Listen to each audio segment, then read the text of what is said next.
శక్తి తైలాభిషేక ఆరాధన జూలై 16 గురువారం. సమయం ఉదయం 10 గంటల నుండి. స్థలం Meda convention centre, Ramanjaneyulapuram, Tirupati road, Kadapa.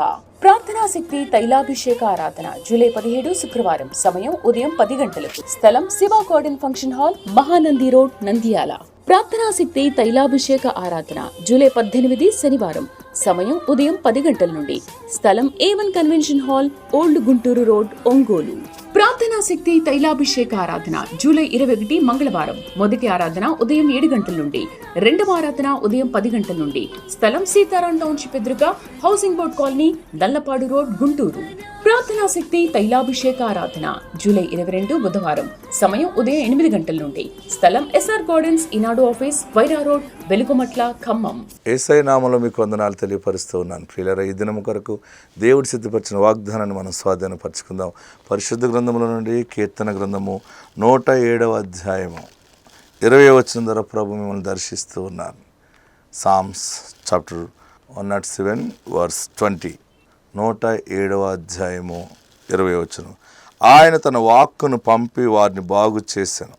ఆయన వారు పడిన గుంటలో నుండి వారిని విడిపించెను. ఎంత గొప్ప మాట!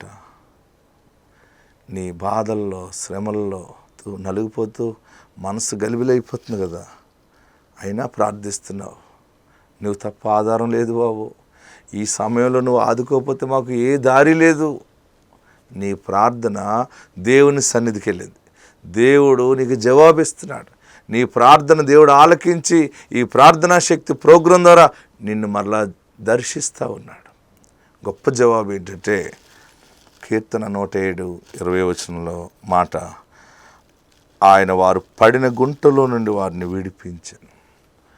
నువ్వు ఏ గుంటలో పడిపోయావో, ఏ సమస్యలో పడిపోయావో, పడిపోకూడదనే ఉంటుంది అందరికీ. అప్పులనే గుంటలో పడిపోతుంటాం. అప్పు చేయకూడదు, ఒకరిని అప్పడకుండా బ్రతకాలని అనుకుంటాం. కానీ కొన్ని రోజులు గడిచినప్పుడు, కొన్ని నెలలు గడిచిన తర్వాత కుటుంబ జీవితంలో పరిస్థితులను బట్టి అప్పు చేయక తప్పదు కొన్ని సమయాలు. సరే, చాలా జాగ్రత్తగా నేను ఒళ్ళు దగ్గర పెట్టుకుని తొందరగా అప్పు తీర్చేయాలని అనుకుంటాం. కానీ ఆ అప్పు చేసిన తర్వాత మరొక అప్పు చేయవలసి వస్తుంది. ఆ అప్పుకి మరలా వడ్డీ కట్టడానికి మరొకరి దగ్గర అప్పు చేయవలసి వస్తుంది. ఇలాగా అప్పుల గుంటలో లోతుకి దొంగ ఊబిలో ఇరుక్కుపోయినట్టు ఇరిగిపోతాము కొన్ని సమయాలు. అలా ఇరుక్కుపోయావా? బాధపడుతున్నావా? ఎవరొచ్చి సహాయం చేస్తారు? ఎవరికి పట్టింది మాకు ఇన్ని లక్షల అప్పు ఎవరు తీరుస్తారు? ఇన్ని వేల రూపాయలు అప్పు ఎవరు తీరుస్తారు? ఇన్ని కోట్ల రూపాయలు అప్పు ఎవరు తీరుస్తారు? నేను బయటికి రాని గుంటలో పడిపోయాను, ఇక నాకు మరణమే అని అనుకుంటున్నావా? దేవుడి రోజు నీతో మాట్లాడుతూ ఉన్నాడు. నీవు పడిన గుంటలో నుండి ఆయన నిన్ను విడిపించుచున్నాడు. ఎలా విడిపిస్తాడండి? గుంటలో కూడా బ్రతికేలాగా ఆక్సిజన్ ఇచ్చాడు కదా నీకు. శ్రమలలో కూడా బ్రతుకుతున్నావు, జీవిస్తున్నావు. ఆశ్చర్యకరంగా దైవ సహాయం ద్వారా బయటపడతావు. దైవ సహాయము కంటికి కనపడదు, చెవికి వినపడదు, అసలు హృదయానికి అగోచరం. అంటే ఇలా కూడా జరుగుతుందా దేవుని కార్యాలే? ఆశ్చర్యకరంగా గుంటలో నుండి బయటపడేస్తాడు నిన్ను. రోగం అనే గుంటలో పడిపోయాము. చిన్న రోగం వచ్చింది. ఏంటి రోగం అని మెడిసిన్ వాడు, బహుశా అలాగలాగా ఆ రోగం ఇంకో దాంట్లో దారితీసి అలాగ మరణకరమైన రోగంలోకి వెళ్ళిపోయాము. నా పరిస్థితి అంతా తారుమారు అయిపోయింది. ఇక నేను మళ్ళీ బాగుపడతాను ఆశ నాకు లేదు అనుకున్నావు కదా. రోగం అనే గుంటలో నుండి దేవుడు నిన్ను బయటకు విడిపిస్తున్నాడు. నీతోని దేవుడు మాట్లాడుతున్నాడు. మానసిక ఒత్తిడి కలిగిన గుంటలో పడిపోయాము, ప్రాణము నెమ్మది లేకుండా. ఏంటి నాతోని దేవుడు మాట్లాడుతున్నట్టుంది అని అనుకుంటున్నావా? నీతోని దేవుడు మాట్లాడుతున్నాడు. తెలియకుండా గుంటలో పడిపోయావు. నువ్వు గుంటలో పడిపోయినట్టు ఎవరికి తెలియదని అనుకుంటున్నావు. నేను అందరికీ తెలిసిపోతుందేమో, ఈ గుంటలో పడ్డాను, ఆ గుంటలో పడ్డాను, ఆ ఊబిలో పడ్డాను, ఆ సమస్యలో పడ్డాను, ఈ సమస్యలో పడ్డాను, ఎవరికి తెలియకుండా మాట్లాడుతూ ఈ ఊబిలో పడిపోయాను నేను. అయినా ఎలాగానే అనుకుంటున్నామేమో, దేవుడు నీకు తోడున్నాడు. ఎంత అద్భుతమైన మాట ఈరోజు కేవలం నీతోనే మాట్లాడుతూ ఉన్నాడు. 20వ వచనంలో 2వ లైన్, ఆయన వారు పడిన గుంటలో నుండి వారిని విడిపించాను. ముందు వాక్కును పంపి నిన్ను బాగు చేసి సమస్యలో నుండి బయటకు తీసుకొస్తున్నాడు. నీకు విడుదల దేవుడు ప్రకటిస్తున్నాడు. నిజమేనా? నా కొడుకు పడిపోయాడు, నా కుమార్తె ఈ సమస్యలో పడిపోయింది, అక్కడ ఇరుక్కుపోయాం, ఎక్కడ ఇరుక్కుపోయాం, నా భర్తలో ఇరుక్కుపోయాడు, నా భార్య ఈ గుంటలో పడిపోయాం అని అనుకుంటున్నావేమో. మొత్తం నీ ఫ్యామిలీ అంతటిని దేవుడు గుంటలో నుండి బయటికి విడిపించుచున్నాడు. ఆత్మ నీకు తోడైండును గాక. ఆమేన్. ప్రియులరా, దేవుని వాక్యాన్ని ధ్యానం చేసుకుందాం. పరిశుద్ధ గ్రంథంలో పరిశుద్ధాత్మ దేవుడు బయలుపరుస్తున్న మాటలు హెబ్రీయులకు రాసిన పత్రిక 10వ అధ్యాయము 23వ వచనాన్ని ధ్యానం చేసుకుందాం. వాగ్దానము చేసిన వాడు నమ్మదగిన వాడు గనుక మన నిరీక్షణ విషయమై మనం ఒప్పుకొనినది నిశ్చలముగా పట్టుకుందుము. దేవునికి మహిమ కలుగుగాక. మీ అందరి జీవితాల్లో దేవుని వాగ్దానాలు ఉన్నాయా లేవా? ఈరోజు పరిశుద్ధాత్మ దేవుడు, నేను ఉదయకాల సమయంలో మీ తెల్లవారుజామున లేచి ప్రార్థిస్తున్నాను. 3:30 ఆ టైంలో దేవుడు నన్ను ప్రార్థనలోకి తీసుకెళ్ళారు. నేను ప్రార్థిస్తూ ఉండగా పరిశుద్ధాత్మ దేవుడు నాకు బయలుపరిచింది ఏంటంటే, ఈ వాక్యము బోధించమని నాకు బయలుపరిచారు. ప్రియులరా, ఏంటి వాక్యము ఎందుకు బోధించాలని ఆలోచన చేశాను. దేవుని ఆత్మ చెప్పింది, చాలామంది వాగ్దానాలు కలిగి ఉన్నారు, ఇంకా జరగలేదు ఏంటని ఆలోచిస్తున్నారు, వారికి ఈ మాట తెలియపరచు అన్నాడు. ఏంటి? వాగ్దానము చేసినవాడు నమ్మదగినవాడు. వాగ్దానాలు నేను మీకు ప్రకటిస్తున్నాను, కానీ వాగ్దానము తయారు చేసినవాడు వాగ్దాన నిర్మాత పరమ తండ్రి. ఆమెన్. హల్లెలూయా. హల్లెలూయా చెప్పండి, ఇంకా గట్టిగా హల్లెలూయా చెప్పండి. దేవుడు వాగ్దానము చేశాడు. చాలామంది వాగ్దానాలు చేస్తారు. చాలామంది మనుషులుగా మనము ఎవరెవరికో ఇది చేస్తాం అది చేస్తామని వాగ్దానాలు చేస్తాం, కానీ ఆ వాగ్దానాలని మనము నెరవేర్చగలమా? తల్లిదండ్రులుగా కూడా పిల్లలకి ఎన్నో వాగ్దానాలు చేస్తుంటాం. అక్కకి ఇచ్చినట్టు నీకు ఇస్తాను, తమ్ముడికి కంటే ₹1 ఎక్కువ ఇస్తాను నీకు అంటాం, కానీ చివరికి వచ్చినప్పటికి అది ఉండదు ఇది ఉండదు. అంటే కొన్ని మాటలు మనం నెరవేర్చలేం. మనకున్న పెద్దలు కొన్ని మాటలు ఇస్తారు, మీ పక్షంగా మేము మాట్లాడతాం, మీరు ధైర్యంగా ఉండండి అని, ఏమీ తొందరపడొద్దని మాట ఇస్తారు, వాగ్దానం ఇస్తారు. కానీ చివరికి వచ్చినప్పటికి వారు కూడా చేతులు ఎత్తేస్తారు. నీకు పక్షంగా న్యాయం చేయాలని అనుకున్నాం, కానీ అవతల వారు మాట్లాడే మాటలకి, వారి బలానికి మేము మాట్లాడలేకపోయాం, సారీ చెప్తారు.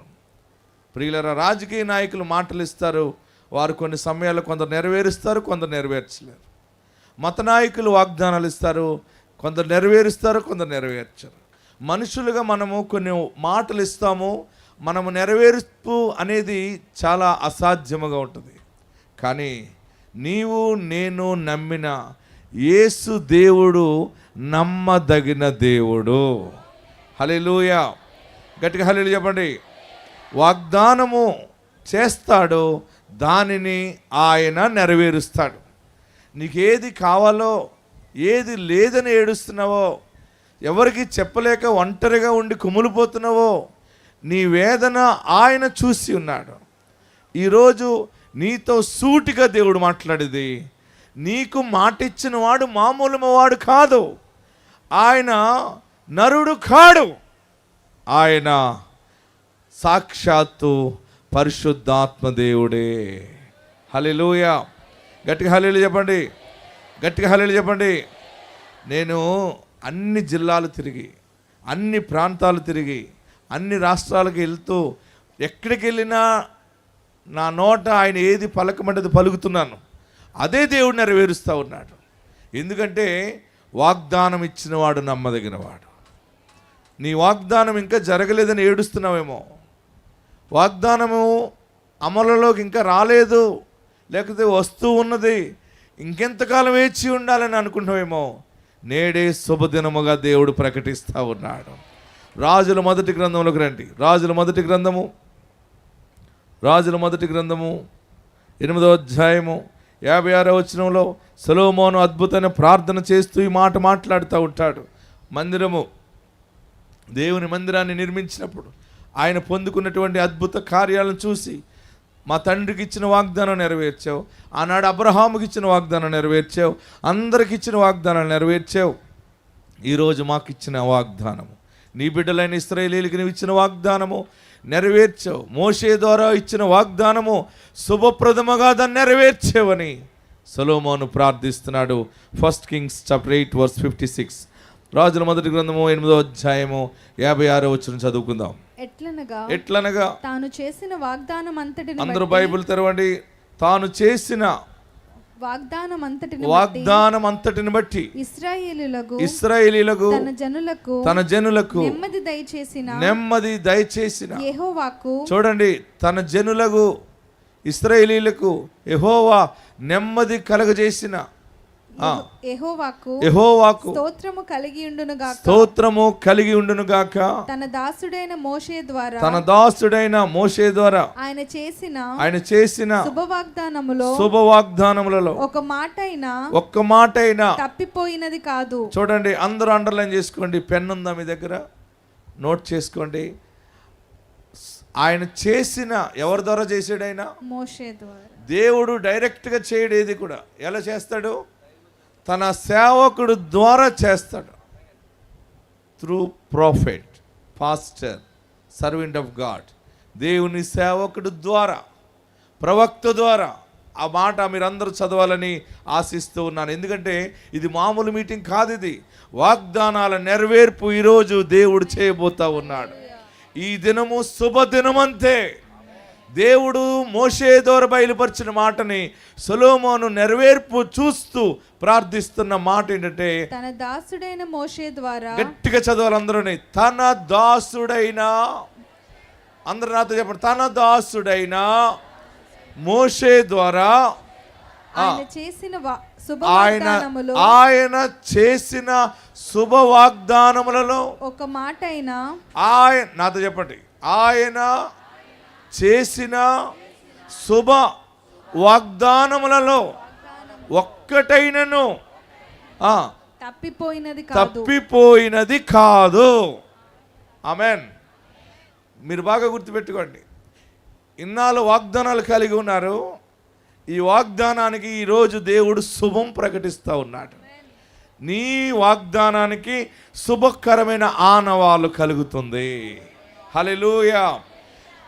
అందుకనే పరిశుద్ధ పౌలు హెబ్రీయులకు రాసిన పత్రికలో ఈ మాట మాట్లాడి ఉన్నాడు. వాగ్దానము చేసిన వాడు నమ్మదగిన వాడు, వాగ్దానము చేసిన వాడు అబద్ధికుడు కాడు. నీ అప్పులన్నీ తీరుస్తాడు. ఏంటి? ఆయన నీకు మాట ఇచ్చాడు. చాలామంది ప్రార్థనకు వస్తారు, పాస్టర్ గారు మీరు చెప్పండి బాబు, ఇలా అవుతుందని చెప్పండి. అవుతుందమ్మా. లేదు పుడతాడని చెప్పండి. పుడతాడు. మగపిల్లడు పుడతాడని చెప్పండి బాబు అని పీకేసింది ఒక అమ్మన్న. నేనన్నా పుడతాడన్నా, అదే రండి బాబు మగపిల్లడు అని పలకండి అంది. సరే మగపిల్లడే అన్నాను. 2 నెలల్లో మగపిల్లడిని ఎత్తుకొచ్చేసింది. హల్లెలూయా. మొన్న ఒక ఆమె కాకినాడలో 14 సంవత్సరాల తర్వాత, చూడండి ఈ మాట చూడండి, వాగ్దానాలు దేవుడు ఎలా నెరవేరుస్తున్నాడంటే, మగపిల్లోడి కోసం కువైట్ దేశం నుంచి వచ్చింది ఆమె. ఎక్కడి నుంచి వచ్చింది? కువైట్ దేశం నుంచి వచ్చింది. ఆ కువైట్ నుండి వచ్చి వారు కుటుంబీకులు చెప్పారు, దైవజనుడు ఇసాకు పాస్టర్ గారు వాగ్దానం ద్వారా పుట్టిన దైవజనుడు, ఆయన ప్రార్థన ద్వారా దేవుడు కార్యాలు జరిగిస్తున్నాడు, వాగ్దానాలు నెరవేరుతున్నాయి, రండి అని తీసుకొచ్చితే దేవుడు చేసిన కార్యం. ఆమె వచ్చింది, కొన్ని రోజులు ఇక్కడ ఉన్నది కాకినాడలో వారి బంధువుల దగ్గర. అయ్యా నేను వెళ్తున్నాను మరలా కువైట్కి అంటే, అమ్మ వెళ్తున్నావు కదా, గర్భం వస్తుంది, మగబిడ్డను ఎత్తుకుని మళ్ళీ కువైట్ నుంచి వస్తావురా అన్నాను. మొన్న కువైట్ నుంచి మగబిడ్డ బొడ్డోని నెట్టుకుని వచ్చేసింది కాకినాడ. గట్టిగా చప్పట్లు కొట్టండి, ఈ సాక్ష్యం విందాము. ప్రభు నామమున కొందరండి. నాకు మొట్టమొదటిగా పాప పుట్టి ఉన్నది. మేము కువైట్ దేశంలో ఉండి ఉంటాం. అయితే సెలవు నిమిత్తం అని చెప్పి ఇక్కడికి వెకేషన్కి వచ్చినప్పుడు అమ్మ వాళ్ళ ఇంటికి, అమ్మ ప్రార్థనా శక్తి ఇసాక్ గారు ప్రార్థనకి వెళ్దామని చెప్పి తీసుకొచ్చింది 2-3 సార్లు. 2022లో నేను మొట్టమొదటిసారిగా ఇక్కడికి రావడం జరిగింది. మరలా వెకేషన్కి వచ్చినప్పుడు 2024లో మరలా వచ్చాను. వచ్చినప్పుడు ప్రార్థన చేయించినప్పుడు పాస్టర్ గారు కూడా అయ్యగారు ప్రార్థన చేసి, ఇలా నాకు ముందు పాప పుట్టిందండి, తర్వాత మరలా ఎవరు లేరు, బాబు కావాలి నాకు అని చెప్పి ప్రార్థన చేయించుకున్నాను. చేయించుకున్నప్పుడు అయ్యగారు పుడతాడు వెళ్ళిపో అనేవారు. మరలా 2వ నెలలో ఉన్నప్పుడు వచ్చినప్పుడు నన్ను చూసి గుర్తుపట్టి వెంటనే బాబు పుడతాడు వెళ్ళిపో అనేవారు. అలాగే పాప పుట్టిన తర్వాత 14 సంవత్సరాల తర్వాత మరలా దేవుడు ఈ బాబుని నాకు అనుగ్రహించి ఉన్నాడు. 2024లో వచ్చినప్పుడు గర్భఫలం నిమిత్తం 10,000 విత్తనం విత్తుచున్నాను ప్రభువా, నేను వచ్చినప్పుడు బాబుని ఎత్తుకుని రావాలి అని విత్తి ఉన్నాను. అయితే దేవుడు కృప చూపించి చక్కటి బాబును సుఖప్రసవం అవుటకు ఎంతగానో ఘనతనిచ్చాడు. ఈ యొక్క సాక్ష్యము దేవుడు దీవించును గాక. ఆమేన్. ఇది మామూలు విషయమా? చెప్పండి. దేవుని వాగ్దానములన్నీ నెరవేరుతూనే ఉంటాయి. హల్లెలూయా. గట్టిగా హల్లెలూయా చెప్పాలి. ఇంకా గట్టిగా హల్లెలూయా చెప్పండి. మీకు దేవుడు మాట ఇచ్చాడు. నేను అందుకే ప్రతి నెల ఏ మీటింగ్కి వెళ్ళినా ఎక్కడికి వెళ్ళినా దేవుడు నాకు ఏది ప్రకటించమంటే అది ప్రకటిస్తున్నాను, ఏది వాగ్దానము ప్రకటించమంటే అదే ప్రకటిస్తున్నాను, ఏది జరుగుతుందని చెప్పమన్నాడో అదే చెప్తా ఉన్నాను. ఈరోజు శుభం ఏంటంటే ఆయన ఇచ్చిన శుభవాగ్దానములలో ఏదైనా తప్పిపోయినా, చెప్పండి, తప్పిపోయినది కాదు. మీరు ఈ వాగ్దానాన్ని నమ్మితే 2 చేతులు స్ట్రైట్గా పైకెత్తి, యేసయ్యా నీ వాగ్దానాన్ని నేను నమ్ముతున్నానయ్యా, 100% నా పట్ల శుభప్రదముగా దీన్ని నెరవేర్చుచున్నావు, అందును బట్టి నీకు వందనాలు. గట్టిగా చప్పట్లు కొట్టి ప్రభువుని స్తుతించండి. సొలొమోను అద్భుతమైన మాట ప్రకటిస్తున్నాడు. ఏమంటున్నాడు ఆయన? ఏమన్నాడు? చదవండి. రాజుల మొదటి గ్రంథము 8వ అధ్యాయము 56వ వచనం. నీ దాసుడైన మోషే ద్వారా ఆయన చేసిన శుభవాగ్దానములో, చూడండి, నీ దాసుడైన మోషే ద్వారా చేసిన శుభవాగ్దానములలో ఒక మాటైనా తప్పిపోయినది కాదు. ఒక్క మాటైనను తప్పిపోయినది కాదు. హల్లెలూయా. గట్టిగా హల్లెలూయా చెప్పండి. ఈరోజు మీకు శుభం చెప్పడానికే వచ్చాను ఇక్కడికి నేను. మీ వాగ్దానాలన్నీ తప్పిపోలేదు, శుభప్రదంగా నెరవేర్పు జరగనై ఉన్నవి.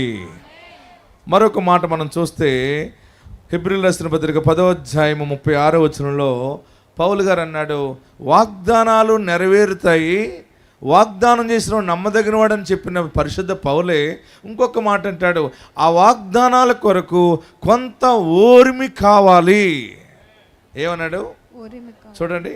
హెబ్రీయులకు రాసిన పత్రిక 10వ అధ్యాయము 36వ వచనం. మీరు దేవుని చిత్తమును, మీరు దేవుని చిత్తమును నెరవేర్చిన వారై వాగ్దానము పొందు నిమిత్తము మీకు ఓరిమి అవసరమై ఉన్నది. ఆమేన్. దేవుడిచ్చే మాట కొరకు ఓపిక అవసరము. దేవుడిచ్చిన మాట నెరవేర్పు చూడటానికి నీకు ఓరిమి అవసరము. ఓరిమి అంటే హలో చెప్పాలి. ఓపిక అన్నీ తెలుసు మీకు తెలియనిదంటూ ఏదీ లేదు, కానీ ఓపిక లేదు. ప్రియులరా, దేవుడు నీ పట్ల ఇచ్చిన ప్రతి మాట శుభవాగ్దానాలే. నిన్ను తలగా చేస్తాను కానీ తోకగా చెయ్యను అన్నాడు కదా. ఎందుకు ఇంకా తోక సంబంధించిన ఆలోచన నీకు? ఏమో తోకలా చేస్తే కిందకుంటానా మధ్యలోకుంటానా ఇలాంటి ఆలోచన కాదు. దేవుడు తలగా చేస్తాడు, తల ఎత్తువానిగా ఉంచుతానన్నాడు. ఇవి దేవుని శుభవాగ్దానాలే. హల్లెలూయా. మరి ఓపిక ఉందా? కొంచెం ఆలస్యమైనా, ఒకరోజు ఆలస్యమైనా, ఎప్పుడైనా ఆయన మాట ఇచ్చాడు, నెరవేరుస్తాడు. నేను నమ్ముతున్నానన్న వారందరూ గట్టిగా చప్పట్లు కొట్టి కేకలు వేయండి. వాగ్దానాలు చేసిన దేవుడు అబ్రహాముకి వాగ్దానం చేశాడు. ఎవరికి? అబ్రహాముకి వాగ్దానం చేశాడు, నీకు మగబిడ్డని ఇస్తానన్నాడు. వాళ్ళేమో ముసలోళ్ళు అయిపోయారు. వాగ్దానం చేసిన తర్వాత చాలా సంవత్సరాలు, దగ్గరగా 25 సంవత్సరాలు పట్టింది. ఒక రోజుని భార్యతో అన్నాడు అబ్రహాము, ఏవే మనకు మగ పిల్లోడు పుడతాడే అని ఏదో కొన్ని కష్టకాలు మాట్లాడుతుంటే ఆ ముసలమ్మ అంటది, ఎవరు ఆవిడ పేరు శారా, ఏమంది, సిగ్గుందానికి అసలు మన ఇద్దరం ఏమైపోయాం, ముగ్గుపోయాం, బూడిద గుమ్మడికి ఎలాగ అయిపోయాం. నీవు ముసలి అయిపోయావు, నేను ముసలి పండు అయిపోయాను, మళ్ళీ మన ఇద్దరికి పిల్లోడు పుడతాడని ఎలా చెప్తున్నావు అంది. ఆ మాట ఎవరున్నారు చెప్పాలి? దేవుడు విన్నాడు. దేవుడు విన్నవాడు కూడా, దేవుడు కూడా కుదురుగా ఉండాలా. ఆయన ఏదన్నా ఇబ్బందిగా ఉంటే శారాని అడగాలి, ఏం శారా అలాగంటున్నావు ఏంటి అనాలి. ఆయన ఏం చేసాడు, ఎవరిని అన్నాడు? ఆయనకి కొంచెం మొహమాటం అయినట్టుంది. అబ్రహమా, ఏంటి నీ భార్య ఎలా మాట్లాడుతుంది? ఏమన్నది ప్రభా, ఏమన్నది వినలేదా నువ్వు? అదే మన ముసలోళ్ళం కదరా, ఇంకా ఈ పిల్లలా అన్నదండి. నీకు మగపిల్లోడిని ఇస్తున్నాను, ఇస్సాకు పేరు పెడతావు, గొప్పదైపోద్ది. యెహోవా అనగు నేను నీకు మాట ఇస్తున్నాను, నాకు అసాధ్యమైనది ఏదైనా కలదా అన్నాడు. కలదా అన్న మాట శారమ్మతో అనాలి. ఈయనకి భయమేనేమో. ఎవరికి? లేడీస్ అంటే దేవుడు కూడా భయం వేసి ఉంటుంది. మగవాళ్ళే అల్లిపోతున్నారు. దేవుడు ఎవరితో అన్నాడు చెప్పరే? నాకు ఆ డౌట్ అనమాట. శారమ్మతో అనొచ్చు కదా, ఏ శారా ఇంత డౌట్ పడ్డ, నాకు అసాధ్యమైనది ఏదన్నా ఉందని. కొంచెం భయం వేసినట్టుంది ఆయనకి. శారా ముసలమ్మ అయినా కానీ అబ్రహాముతో అంటున్నాడు, నీకు మాట ఇచ్చాను కదా, నాకు అసాధ్యమైనది ఏదైనా కలదా? హల్లెలూయా, గట్టిగా హల్లెలూయా చెప్పండి. ఒక విషయంలో శారమ్మ నవ్వింది. నవ్వినప్పుడు శారా నవ్వనేలా. ఆమెన్. మీకు ఏ పని ఆలస్యమైనా కానీ నేనున్నా ప్రార్థించటానికి, ఇవ్వటానికి ఆయన ఉన్నాడు. ఇంక దేనికి నువ్వు భయపడుతున్నావు? 100% దేవుడు కార్యము జరిగిస్తాడు. ఈరోజు వాగ్దాన ఆశీర్వాదం ఏంటంటే, ఆయన మోషే ద్వారా ఇచ్చిన వాగ్దానములన్నీ, అందరు చెప్పాలి, అందరు చదవండి. రాజుల మొదటి గ్రంథము 8:56 వచ్చిన అందరు చదవాలి. తన దాసుడైన మోషే ద్వారా ఆయన చేసిన శుభవాగ్దానములు ఒక మాటైనా తప్పిపోయినది కాదు. ఆమెన్, హల్లెలూయా. ఈరోజు మీకు వాగ్దాన వాక్యం ఏంటంటే, మోషే ద్వారా బయలుపరచబడిన వాగ్దానములన్నీ ఏవైనా ఒక్కటైనా తప్పిపోయినది కాదు. హెబ్రీ పత్రిక 10:23 ఏమన్నాడు? వాగ్దానం చేసినవాడు నమ్మదగినవాడు. అందరూ ఎలా చెప్పండి, నమస్కరించండి. మీ పక్కవారి వైపు చూచి, అమ్మా దేవుడు ఇచ్చిన వాగ్దానము చేసినవాడు నమ్మదగినవాడు. ఆయన వాగ్దానములన్నీ శుభవాగ్దానములే, ఏ ఒక్కటి తప్పిపోయినది కాదు. గట్టిగా చప్పట్లు ప్రభుని స్తుతిద్దాం. అందరూ లేచి నిలబడి శుభవాగ్దాన నెరవేర్పుతో మనం సెలవు తీసుకుందాం. ఎక్కడున్నవారు అక్కడ లేచి నిలబడండి. దేవుడి కార్యాలు, వాగ్దానం ఉన్నది, పరిస్థితులు ఇలా మారిపోయినాయి ఏంటని ఏడుస్తున్నావేమో, దేవుడు నెరవేరుస్తాడు. ఈరోజు నీతో సూటిగా మాట్లాడుతున్నాడు. నీ వ్యాపార జీవితంలో, నీ యొక్క వ్యవసాయంలో, పాడిలో, పంటలో, నీ రాజకీయ భవిష్యత్తులో, సమస్తములో ఆయన ఏ మాట బయలుపరిచాడో ఆ మాట ఆయన నెరవేర్చనై ఉన్నాడు. ఆనాడు మోషే ద్వారా బయలుపరిచాడు. ఈనాడు ఈరోజు ఇక్కడ దైవజనుడి సాకు ద్వారా నీకు ప్రకటించాడు. వాగ్దానం ఆయన ఇచ్చాడు. ఆయన వాగ్దానములన్నీ కూడా శుభవాగ్దానాలే. యేసయ్యా నన్ను ఆశీర్వదించు, నా తప్పిదాలు క్షమించు, నా పాపములు క్షమించు, నన్ను పరిశుద్ధపరచు బాబు, నన్ను నీ బిడ్డగా స్వీకరించు, నా ఇంటికి కాపరిగా ఉండు. యేసయ్యా నా పాపాలు క్షమించు, నాకు దేవుడిగా ఉండాలి, నన్ను నీ బిడ్డగా చేర్చుకో, నీ రక్షణ నాకు దయచే, నా ఇంటికి యజమానిగా ఉండాలి, నా జీవితంలో రాజుగా ఉండాలి. నిన్ను ఆహ్వానిస్తూ ఉన్నాను. నా ఇంటికి నీ రక్షణ దయచే, నన్ను ఆశీర్వదించు. మీరు అడగండి, ఏమి కావాలని ఇక్కడికి వచ్చావో మీరందరూ కూడా నోరు తెరిచి ఆశీర్వదించు బాబు. నా శిరస్సులో నాకున్న తలంపులన్నీ దీవెనకరంగా చేసి దీనిని జయముగా మార్చండి. అందరూ అడగండి, ఏం కావాలని వచ్చావో ఇప్పుడు నోరు తెరిచి ప్రార్థన చేయండి. మీరు వాగ్దానము జ్ఞాపకం చేసుకుని ప్రార్థనలోకి రండి. హల్లెలూయా, హల్లెలూయా. అడగండి. ప్రభువానికి వందనాలు, నీ సన్నిధిలో ప్రార్థిస్తూ ఉన్నాం. బంధకాల్లో ఉన్న వారికి విడుదల దయచేయండి. తాకట్టులో వస్తువులు ఉన్నాయని ఏడుస్తున్న వారు ఉన్నారు. భూమి కాగితాలు, ఇల్లు కాగితాలు, వస్తువులు, వాహనాలు ఇలాగ తాకట్టులో ఉన్నాయి. మా జీవితంలో మేము వదిలిపించుకోలేమో అని ఏడుస్తున్న వారు ఉన్నారు. వారికి మంచి ఆదాయము దయచేయండి, ఆశీర్వాదము దయచేయండి, అన్నిటి నుండి విడుదల దయచే బాబు. ప్రార్థిస్తూ ఉన్నాం నాయనా, నీకు వందనాలు. అనారోగ్యం తెల్ల దగ్గర పడిండి హాస్పిటల్కి వెళ్ళలేక బాధపడుతున్న రోగులు ఉన్నారు.